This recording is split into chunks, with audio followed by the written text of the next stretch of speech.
It is 3:16 here at Up to Speed. I'm Margot Watt. 25 degrees right now in downtown Winnipeg.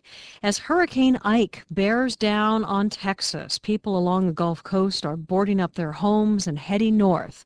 Manitoban David Lawrence is one of them. He and his wife Velvet live on the outskirts of Houston, and they have fled to Austin, where we've reached them both here this afternoon. Hi, guys. Hello. Hi. Nice to have you here. So, David, what did you have to do to prepare your home? Well, the biggest thing we had to do is board everything up, firstly. We had to make sure that all the windows, especially in the south and east side, which is where the major winds would be heading, were boarded up, and we're mainly scared of debris for that. Right. And then, of course, flooding is our next concern, and we're pretty close to Galveston Bay, so we have to make sure that we have a lot of our more important materials in the upstairs, and we take with us, when we evacuated, some of our more important stuff as well. Right. So is this the first time, David, you've been through something like this? Me personally, this is the second time. Rita, in 2005, we had to evacuate doing more or less the same thing. The difference then is we had an apartment, so we had a little bit less to worry about in terms of home.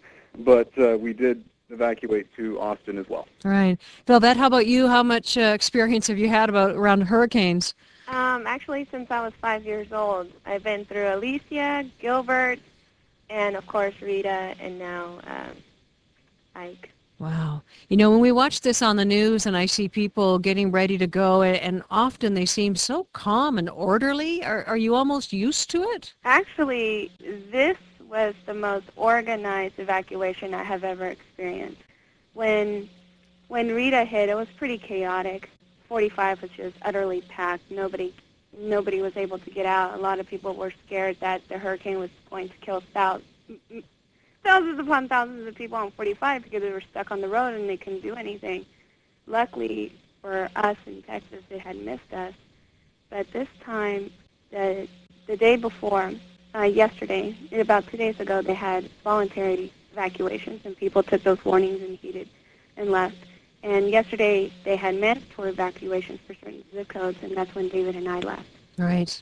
You know, some of the pictures I was looking at online today, and this is with the storm still several hours away, but already some of the storm surges and the waves, just frightening. What's it like for you guys, David, watching those pictures, knowing what's coming? Well, it is pretty frightening because it hasn't even made landfall yet, and already Galveston is, 10 or 15 feet, getting 10 or 15 feet storm surges and waves, and is already getting flooded. All we can do is really hope and pray that it doesn't do as much damage as people think it pretty much will. And overall, it is very concerning. We hope that we've prepared as much as we can, and we go from there.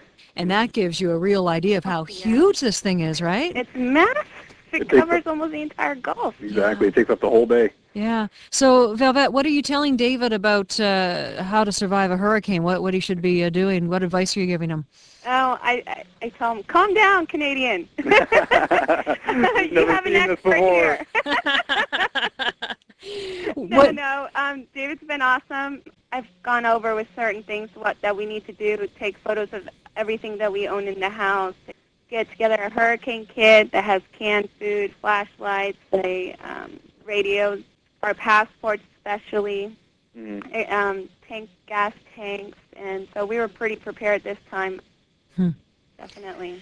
Well, we sure wish you guys well, and wish you well with the house. Hope everything's okay. Maybe we can touch back with you in a few days. Oh, Sure, yeah, we would love that. Thanks, you guys. Take care. Yes. Thank you very much. Bye-bye. Bye-bye. David Lawrence, originally from Manitoba, he and his wife Velvet waiting out Hurricane Ike down in Austin. The hurricane, a huge one, is expected to hit the coast late tonight or early tomorrow morning.